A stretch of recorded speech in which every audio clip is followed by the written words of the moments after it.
Welcome to tutorial 3 of our Vcarve CNC router setup, and in this tutorial we're going to set up the most important part of this, which is creating tool paths. That's the whole point of this program. So our CNC router's tooling can follow a path and do what we want it to do. So the way to do that is just to head up to the right corner here and see tool paths. I highly recommend clicking this thumbtack, otherwise every time you move off of this bar, it will fly in and out, and that's annoying. So we'll click that, we'll hit the thumbtack, and then it'll stay there. Now the next thing is we have different kinds of operations or tool path operations. So the one we're going to use first is this thing called pocketing, and that's for our inserts. So you're going to click on that. Then you're going to select all of the things you would like to pocket. So obviously that, so I've clicked it and it's purple. Hold shift to click more than one thing as you click. So those are where our pockets are going to go. And then we just go down this menu and make sure everything's okay. So our cut depth for our pocket should be the thickness of the material that we're going to stick in. And in this case, we're using 1/8 inch plywood. So it's going to be 0.125, which is equivalent to 1/8 of an inch. Then the next thing we're going to do is make sure we have the correct tool. So if you don't have end mill 0.25 inches, then you're going to have to go to select, and you're going to have to find it up here and click it and then push OK. Don't worry about all these settings. We're just going to go with the defaults. Push OK. So you must have 1/4 inch end mill. Then it automatically decides how many passes, or this is how many steps it will take as it moves downwards. And it automatically says 1, because the rule of thumb is half the diameter of your tool can be taken in one pass, cut-wise. So we're going to drop down 1/8 of an inch in one pass for a 1/4 inch tool bit. Now, you can take 2 passes and go down a 1/16 and then another 1/16, and it's a little lighter on the machine and a little maybe produces less forces. So you could go edit and you could change number of passes to 2 and hit set passes, but I'm just going to push OK and let it do it in one pass. Now, don't worry about using larger clearance tool.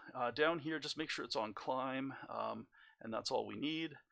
And offset's fine. We don't need raster, so there we go. And heading down, there's nothing more to change here. Down here you have the option of changing the name, but it will default to this. Default's fine, hit calculate. So now it's calculated this tool path and automatically kicked us out to a 3D view because it wonders if you'd like to preview this. So let's preview it and hit play here. And you can see what it's going to do. Now holding the left mouse button down while you move the mouse allows you to drag this into another position, and then scrolling with the mouse wheel moves in. And you can see it's going to do exactly what we want. If you want to review that, you can hit reset preview. You could slow it down. You could then hit play, and you could see it a little better because it's moving a little slower. That looks like exactly what we want. This is a super important thing to do before you send to the machine, because quite often we'll think we've done the right thing, but then all of a sudden the preview shows us it's not what we expected, and then we can go back and fix it. If you want, I'm going to hit Z here and look from the top, Z view, okay. If you want to fix it because you've made a mistake, all you have to do is double click your tool path and you're right back in there, and you can make another change, and then you can recalculate, and then it will try again. It'll preview again. So I'm just going to hit close because I don't have to make a change. Okay, let's head back to the 2D view using this tab up here, and let's do that's one tool path done. Now we're going to make another tool path. So the second tool path is the outside. So I'm going to click the outside, holding shift, I'm going to click that. Make sure your pockets aren't selected, the inner. And now we're going to create a new tool path, but this one's going to be a profile. It's going to follow the line around the outside. So the cut depth should be the same as all the way through basically for this one. So we want to make sure it was the same as when we started, which was 0.34, the thickness of our material. Then we head down here. The end mill should still be selected, but if it's not, make sure it is. In this case, because we're going through thicker material, we're not just going down 1/8, it's decided 3 passes will work, half the thickness of the cutter at least, or at minimum, or maximum, I guess. And now we're headed down 3 passes, that's fine. Outside right is what we want, and also climb is what we want. This is just the direction the bit will travel, and in this case it'll go around like this. And make sure it's on the outside. If your cutter goes on the inside, you're going to end up with too small a coaster. So it is outside that we want the cutter to travel around the outside. And now we're gonna ignore, oh, machine vectors, outside right, sorry. Do separate last pass, no. Ignore that. Add tabs. This is super important. If I was just cutting this out with the router and I didn't add what they call tabs, which are little islands that are left behind to secure the piece, as this piece was cut in its final pass, it would become loose and it would start moving around and the cutter's in there and they kind of collide and all sorts of things can happen. So we're going to add tabs, and the length, make them 0.375, which is 3/8 of an inch. The thickness, about 0.08. I got 0.0, here, I'll make it even, do the 0.08. And then we're going to edit these tabs once we've got their length and thickness established. And this is where you get to decide how many. So I recommend here 4, and then we hit add tabs, and it automatically generates where it thinks the tabs should be. And what you need to do is realize that at the corner, that's going to be hard to remove the tabs afterwards. So what we're going to do is drag these down a bit. The computer doesn't know that's hard to remove, but from experience, it is. So we're just drag these up a bit so they're not near the corners, but still going to do the job for us. Moving along. Oh, I deleted that one by accident, which is a good learning here. You want to put one back, you just double click and another tab is established. Double click on the line. So if you basically grab one and toss it, it might make a delete, and then you can put it back. All right, there's my last tab. Looks good, so we hit close, and now we have the view of our cut and with the tabs.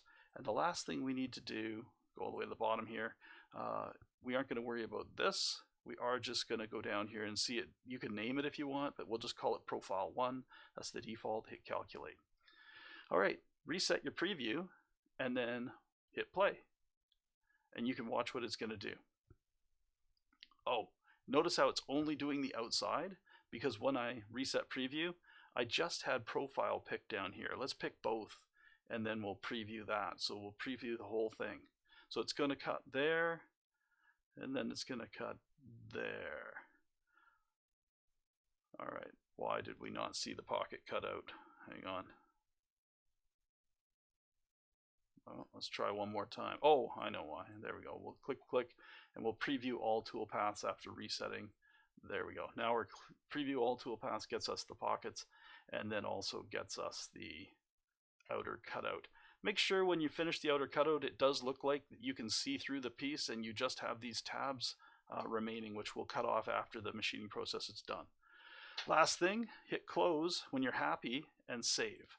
Now what you're going to do is you're going to save using the post processor for the Professor CNC router, which is ours. And we aren't going to put them all to one file. We're going to save them separately so that we can control the process a bit. So we'll save the pocket first by clicking it. We'll hit Save Toolpath. This is where you would save to your USB drive that you got from the CNC and put in your computer. I don't have one in mine right now. I didn't go grab it. So I'm just going to save it to my documents, Wood 1112, and I'm going to call this one. This is my first toolpath. This is going to be my pocket toolpath. That's what we want to do first. So we'll call it tat pocket. There we go. We'll hit save. And then switch to the profile, the cutting toolpath, undo pocket, and go save toolpath. And we'll call this tat. And make sure your name's in there somehow so that we can identify whose it is. And this is profile. Save.